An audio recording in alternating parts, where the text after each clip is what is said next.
In this video, we're going to talk about how tomorrow's huge news when it comes to the CPI data is going to affect mortgage rates, real estate, stocks, crypto, and the whole market. So the jobs data, but before we get there, let's talk about last week's jobs data. The jobs data came in strong. It was as expected, but it came in pretty strong, which caused mortgage rates to go up in the last several days. Bitcoin has exploded past 30,000, so that's pretty big. If you're trying to buy a home or refinance, the top tier pricing, you're going to get a 6.5%. Okay, so if you're a top borrower, you're going to get about a 6.5% mortgage interest rate. And I actually have a client that I'm working with right now where I was able to lock in his interest rate at 6%. I just have one bank who's blowing everyone out of the water. So again, tomorrow, big news coming out. But before we get into that and what I expect to happen, let's take a quick look. I know, again, there's a lot of people talking about home values coming down and interest rates were raised all throughout 2020. And there's just one simple chart I want to show you guys. And we can dive into that right now. So this is the median home price in America on a quarterly basis. Very simple. So we started raising rates. As you could see in the past couple years, values have gone up like crazy. But let's just start with Q1 of 2022. You had a value at median home price of 433. Quarter two went up to 449. Quarter three, 468. And Q4 of 2022, 467.7, a $300 drop. We're still waiting for the first quarter of 2023 to come out.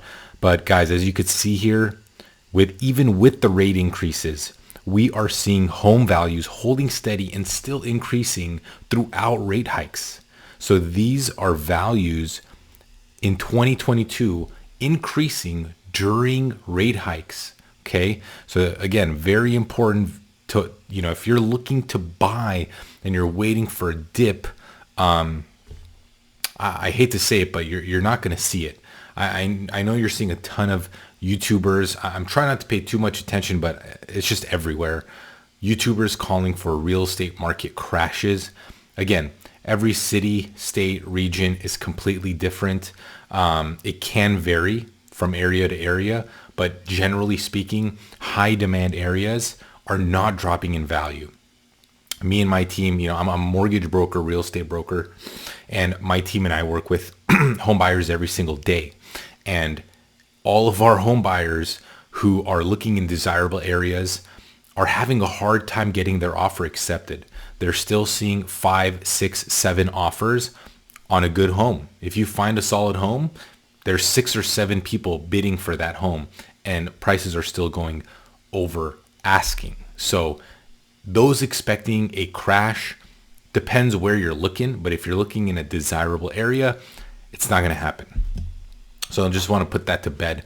And the main reason for that is inventory. We are at a very, very low inventory in our history. If you watched my last video, you'll see that back in 2016, we had double the inventory we have now. And until that changes, you're not going to see a drop in home values, home prices. So forget about it.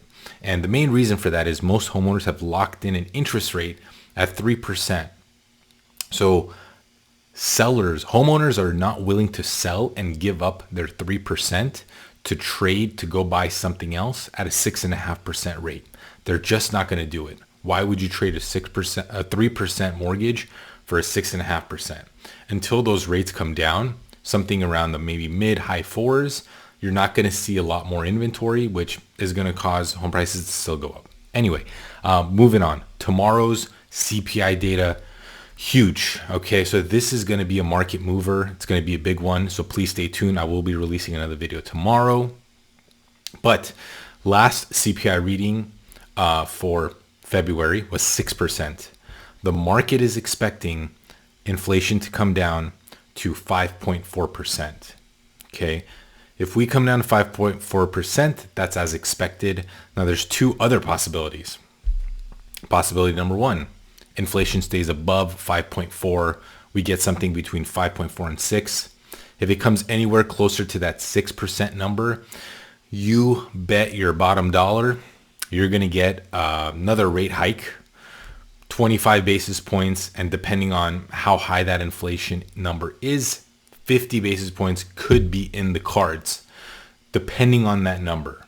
Okay, I can see the Fed Jerome Powell doing that, even though in his last speech he talked about the bank collapses is going to naturally tighten credit, right? So banks are going to tighten credit. It's going to be harder to lend.